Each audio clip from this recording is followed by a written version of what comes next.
Consider supporting Archaeosoup on Patreon for as little as $1 per month. Link available in the video description. Thank you.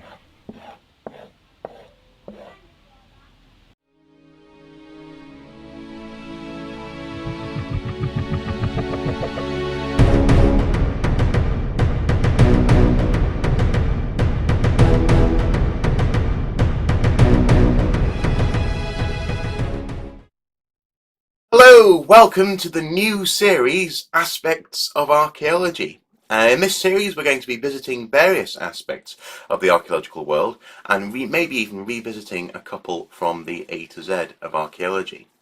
Essentially, this is hopefully going to be a worthy successor to that fairly popular series, and also, rather excitingly, in this particular series, we're going to be getting out and about a bit more, rather than just being in front of this wonderful collection of books.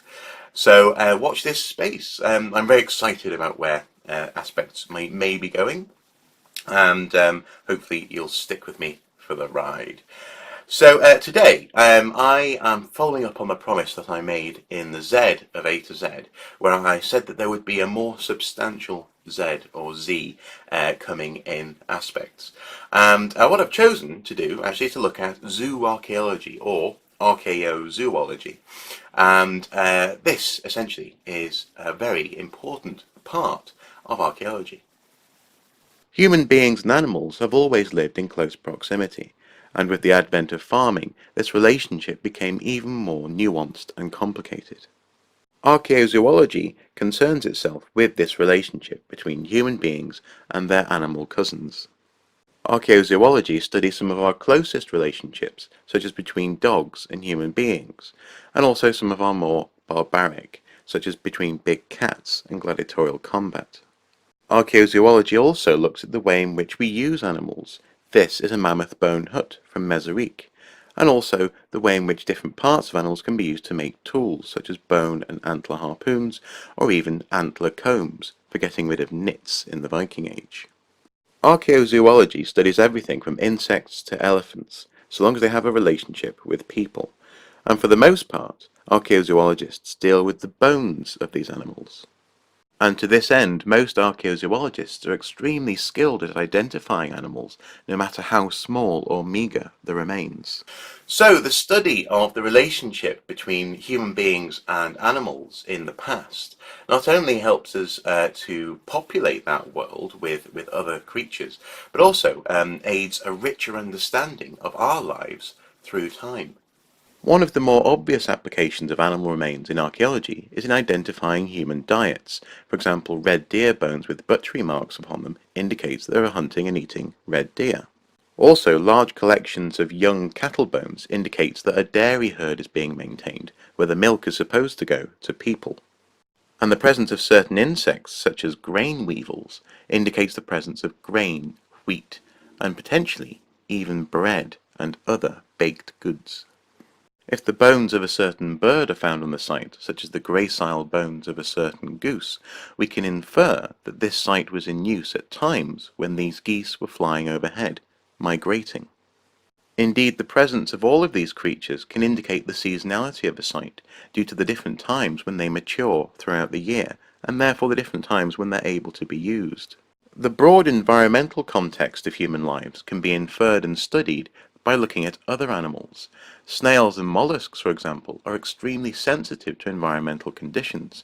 If one finds a certain type of oyster, it's very easy to infer what the water quality was like.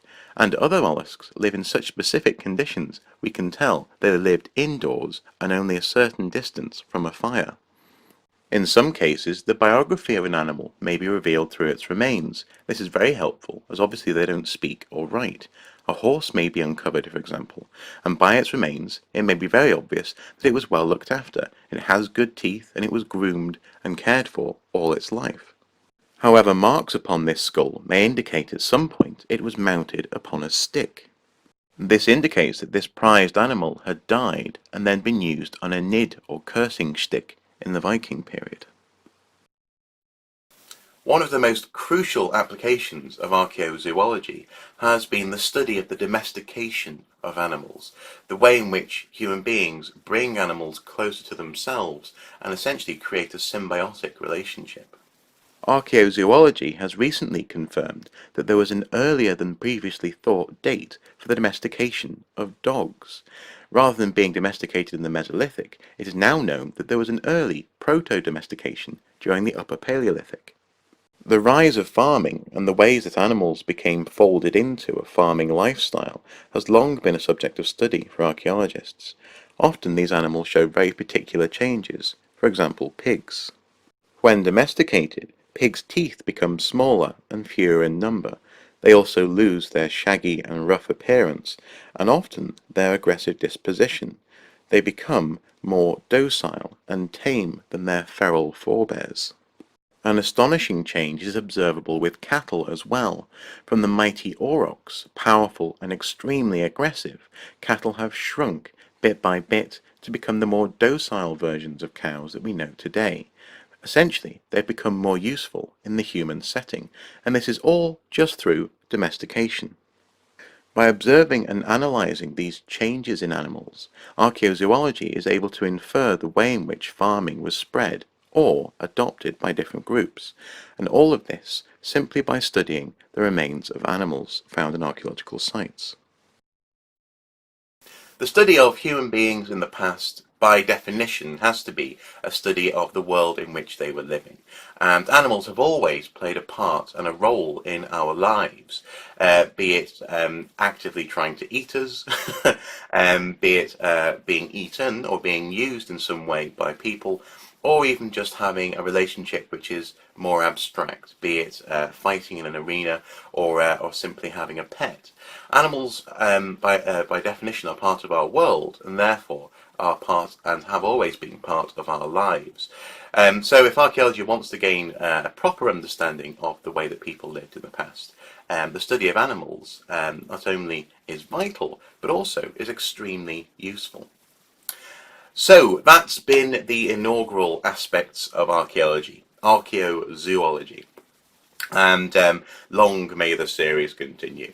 Thank you very much for watching. If you have any comments, feel free to comment below, or alternatively, please do feel free to send me a message or a question, and I shall get back to you post haste. Naturally, please do subscribe to the channel. All you need to do is just push the subscribe button above there, or if you want, please feel free to follow us on Facebook. All you need to do is search for Archaeosoup Productions and click like. And often, news stories, for example, that don't make it onto the channel get plonked onto the Facebook page instead. So, until next time, thank you very much.